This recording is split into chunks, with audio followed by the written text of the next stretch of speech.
जय माता दी मित्रों।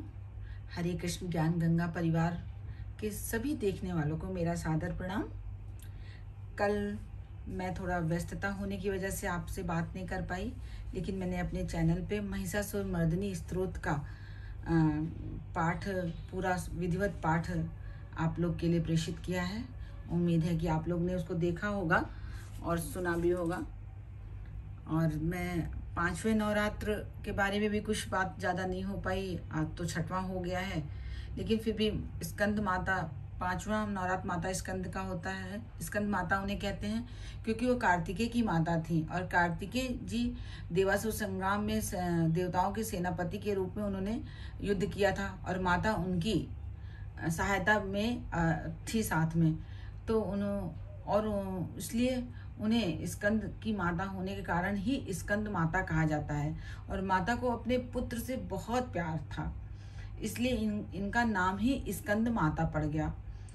और स्कंद माता को केले का भोग लगाया जाता है, पीले फूलों की माला पहनाई जाती है और अपने बच्चों की उन्नति के लिए, और जो बच्चों की उन्नति चाहते हैं वो स्कंद माता से आराधना करते हैं, उनकी शिक्षा के लिए, उनकी पढ़ाई के लिए, उनकी उन्नति के लिए माता से प्रार्थना करनी चाहिए।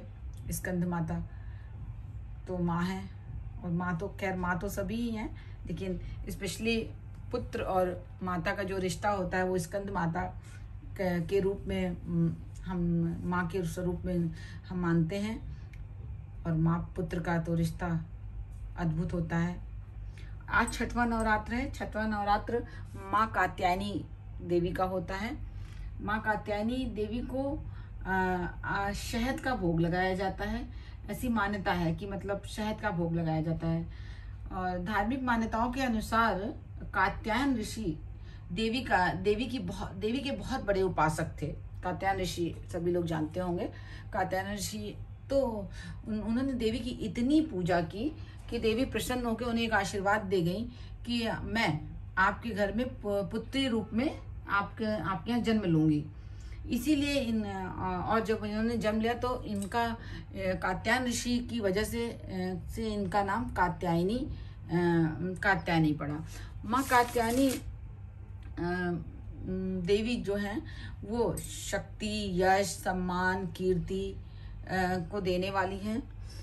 इनकी आराधना, पूजा लोगों को करनी चाहिए, जिससे बुद्धि का विकास हो और उन्नति हो, तरक्की हो, व्यापार में वृद्धि होती है माँ कात्यायनी की पूजा करने से। और माँ कात्यायनी वैसे तो सभी माँ ही असुरों का विनाश करने के लिए और गलत शक्तियाँ, जब धरती पे निगेटिविटी बढ़ जाती है, मतलब विपरीत शक्तियों का प्रभाव ज़्यादा हो जाता है, तो उसका नाश करने के लिए भगवान किसी न किसी रूप में आते जरूर हैं। जैसे रावण का नाश करने के लिए राम जी आए थे, वैसे सभी असुरी शक्तियों को, असुर जब ज़्यादा बढ़ जाते हैं पृथ्वी पर, धरती पर, हर युग में, सतयुग हो, त्रेता हो, कलयुग हो, तो भगवान किसी न किसी रूप में आते हैं। वो कलयुग में भी होगा। कलयुग में भी पाप बहुत बढ़ रहा है। बस वही बचेगा, वही सही रहेगा जो ईश्वर की शरण में रहेगा। उसका कभी कुछ भी नहीं होगा, बाल माँ का भी नहीं होगा। तो ये है, आप लोग माँ कात्यायनी की पूजा कीजिए, स्कंद माता की पूजा कीजिए। हाँ, और कल जो है 7वां नवरात्र है। 7वां नवरात्र माँ कालरात्रि का होता है। माँ कालरात्रि, इनका स्वरूप जो है बहुत भयंकर होता है। और ये माँ कालरात्रि को गुड़ का भोग लगाया जाता है। और इनका भी प्रादुर्भाव धरती पे पाप बढ़ा था, तभी भगवान सभी देवताओं ने इनको अपनी अपनी शक्तियां देके इनका असुरों को नाश करने के लिए इनका जन्म किया गया था।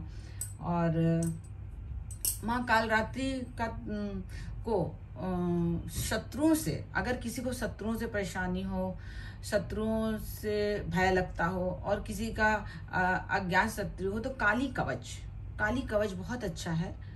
वो कहाँ मिलेगा? गीता प्रेस की किताब में है, मैं नेक्स्ट वीडियो में बता भी दूंगी आपको। कि किस पेज नंबर पे है, किस बुक में है। स्त्रोतावली में होगा मेरे ख्याल से, मैं देख के आपको कंफर्म बताऊंगी कि कहाँ पे है।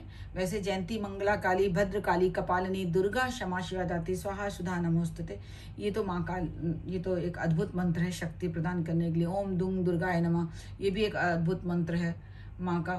तो जिसको कुछ भी ना आता, ओम दुंग दुर्गाय नमः, ओम दुंग दुर्गाय नमः, इसका पाठ करे तो माँ तो माँ इस छोटे से एक मंत्र से प्रसन्न हो जाती हैं। और माँ का सबसे अद्भुत मंत्र ओम ऐं ह्रीं क्लीं चामुंडाय विच्चे। ये मंत्र कहाँ से हुआ, कैसे उत्पत्ति है, इससे क्या शक्ति है, मैं इसके बारे में, इसकी व्याख्या, इस मंत्र की व्याख्या मैं नेक्स्ट वीडियो में करूँगी, क्योंकि बहुत बड़ा हो जाएगा। या नवरात्र के बाद, या 8वें या 9वें नवरात्र में ओम ऐं ह्रीं क्लीं चामुंडाय विच्चे के बारे में बताऊंगी। इस मंत्र में कितनी शक्ति है, कितना इसमें इसका अर्थ क्या है, ऐं क्या है, क्लीं क्या है, चामुंडा क्यों कहा गया, विच्चे क्यों कहा गया, नमा, नमा तो स्तुति है, प्रणाम का प्रतीक है। तो इसके बारे में अच्छे से मैं आपको बताऊंगी। इस पे एक थोड़ा छोटा सा एक पूरा ही आप लोग के लिए डालूंगी कि सब लोग ओम ऐं ह्रीं क्लीं चामुंडाय विच्चे बोलते हैं, लेकिन शायद कुछ लोगों को पता होगा, कुछ लोगों को नहीं पता होगा। मैं इसको छोटे में करके सरल भाषा में, अपनी आप लोग से बात करने वाली भाषा में, जैसे साधारण सबको समझ में आए। और इस मंत्र में कितनी शक्ति है, इतनी शक्ति है कि इंसान कुछ भी कर सकता है। इस मंत्र का जाप करके कुछ भी प्राप्त किया जा सकता है। बस मन में श्रद्धा हो, भाव हो, विश्वास होना चाहिए भगवान माँ के प्रति, ईश्वर के प्रति, शक्ति के प्रति आपका विश्वास अडिग होना चाहिए। अगर आपका विश्वास सही है तो आप सब कुछ प्राप्त कर सकते हैं। हाँ, विश्वास नहीं है तो आप माला जपते रहिए, कुछ जपते रहिए, कुछ नहीं होता। तो मैं आप लोग को सादर प्रणाम करते हुए अपनी वाणी को विराम दूंगी। जय माता दी, सभी को मेरा सादर नमन। हरे कृष्णा, श्री हरि विष्णु के चरणों में मेरा नमन। राधे राधे।